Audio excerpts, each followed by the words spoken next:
ভূগর্ভে ফরাসি আমলের নিকাশি ব্যবস্থা, কালের নিয়মে ক্ষয়িষ্ণু অবস্থা নিকাশির, কিন্তু তার কোনো বিশদ তথ্য নেই পুরসভার কাছে। ফলে কার্যত ফাঁপা গহ্বরের উপর দাঁড়িয়ে হুগলি জেলার প্রাচীন ঐতিহ্যবাহী শহর চন্দননগর। তলা দিয়ে কোথায় সোর্স হচ্ছে, কারণ আমাদের এই ফরাসি আমলের সমস্ত ড্রেনেজ সিস্টেম এবং সুয়ারেজ সিস্টেম কিছু আছে তার পরবর্তী ক্ষেত্রে, সেখানে কিন্তু এখনো পর্যন্ত কোনো মিউনিসিপ্যালিটি আছে কি জানি না, আমার মিউনিসিপ্যালিটি নেই যে সঠিকভাবে কোন জায়গাটা কতখানি ফাঁকা। আমরা যেমন যেখানটা করে গেলাম জগৎ পুজোর আগে, দেখছি এখন তার এখান দিয়ে পুরো ভেতরে সোর্স হয়ে গেছে। সাম্প্রতিককালে ধসে গিয়েছিল চন্দননগর স্ট্র্যান্ড লাগোয়া রাস্তার একাংশ। তখনই স্থানীয় প্রশাসন এই বিষয়ে পদক্ষেপ করতে নড়ে চড়ে বসে, কিন্তু জগদ্ধাত্রী পুজোর আগেই ঘটনার পুনরাবৃত্তি হয়। জগদ্ধাত্রী পুজোর শোভাযাত্রা যাওয়ার সময় হাটখোলা রোডে নেমেছিল ধস। তখনকার মতো তড়িঘড়ি তা মেরামতো করা হয়, কিন্তু কয়েক মাস পরই ফের বিপত্তি। জানুয়ারি মাসে ফের নামলো একই জায়গায় ধস।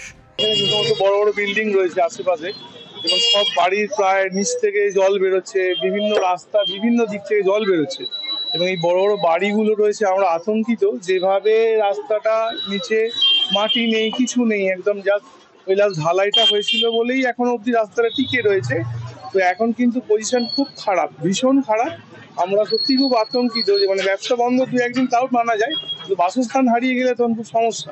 আমাদের এখানে দোকানপাট রয়েছে, বাড়ি রয়েছে, এগুলো যদি ভেঙে পড়ে যায়, আর যা অবস্থা দাঁড়িয়ে গেছে পুরো রাস্তাটাই একদম সোর্স হয়ে গেছে, ভেতরে একদম মাটি নেই, কিচ্ছু নেই।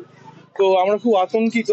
তো আমাদের কর্পোরেশন এবং কেএমডিএ তারা যৌথভাবে নিশ্চয়ই কাজ করছেন, এখনই কাজ চলছে। তো সবাইয়ের কাছে অনুরোধ আমাদের বাসিন্দা, এখানকার স্থানীয় বাসিন্দা এবং ব্যবসাদার হিসাবে যত তাড়াতাড়ি ব্যাপারটা সমাধান করা যায় ততটাই আমাদের। ব্যস্ত রাস্তায় বারবার ধস নামায় আতঙ্কে ভুগছেন এলাকার বাসিন্দারা। উঠছে ধীমে তালে মেরামতির অভিযোগও। আবার দুপাশ থেকে জল উঠছে এবং আবার নতুন করে খোঁড়া হচ্ছে। ওকে কংক্রিট করা হয়েছিল, সেই কংক্রিট ভেঙে আবার তাকে নতুন করে খোঁড়া হচ্ছে, কিন্তু যখন খোঁড়া হচ্ছে দেখা যাচ্ছে চারপাশ থেকে সে বালিগুলো আবার ধস নেমে যাচ্ছে। খুব রিস্ক হয়ে আছে এখানে। আর আমরা তো প্রশাসনকে বলেছি, প্রশাসন কি করে আমরা দেখি। এইভাবে যদি হতে থাকে তাহলে তো ফ্ল্যাটের ভেতর যে তলার দিকে যদি ফাঁপা হতে থাকে, ফাঁপা তো হচ্ছে। সামনে যে ফ্ল্যাট রয়েছে তারা ফাঁপা হয়ে গেলে তো ফ্ল্যাটটা বিপজ্জনক।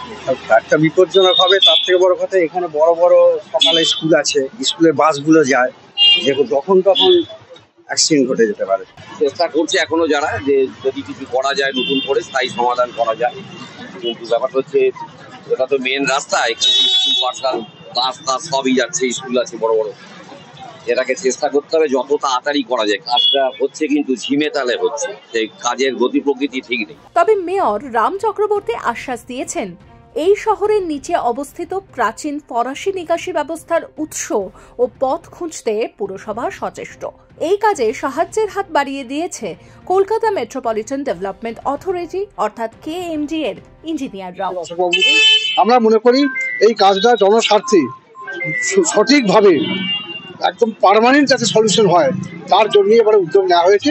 আশা করি তা সম্ভব হবে, সময় নিয়ে আমরা করবো। আমরা 1 মাসের মতো টাইম হাতে নিয়ে করছি, যাতে বিফোর সরস্বতী পুজো আমরা কাজটা করতে পারি, সেটা আমরা এগিয়ে চলছি। স্থানীয় মানুষ বলছে যে খুব ধীর গতিতে কাজটা হচ্ছে এবং ভিতরটা এতটাই ফাঁপা হয়ে গেছে যে আশপাশের যে বাড়ি রয়েছে সেগুলোতে একটা চিন্তার ভাগ পড়ছে। সেসব না, আশেপাশের বাড়িগুলোর চিন্তার কারণের জন্যই তো এটাকে গুরুত্ব দিয়ে ব্যবসাটাকে দেখা হয়েছে, যাতে কোনো রকমই ওই বাড়িগুলো বিপজ্জনক অবস্থায় না গিয়ে পৌঁছায়।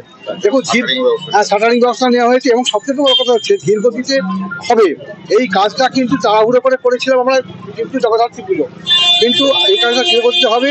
কারণ মাটির তলা দিয়ে কোথায় সোর্স হচ্ছে, কারণ আমাদের এই ফরাসি আমলের সমস্ত ড্রেনেজ সিস্টেম এবং সুয়ারেজ সিস্টেম কিছু আছে তার পরবর্তী ক্ষেত্রে, সেখানে কিন্তু এখনো পর্যন্ত কোনো মিউনিসিপ্যালিটি আছে কি জানি না, আমার মিউনিসিপ্যালিটি নেই যে সঠিকভাবে কোন জায়গাটা কতখানি ফাঁকা। আমরা যেমন যেখানটা করে গেলাম জগৎ পুজোর আগে, দেখছি এখন তার এখান দিয়ে পুরো ভেতরে সোর্স হয়ে গেছে।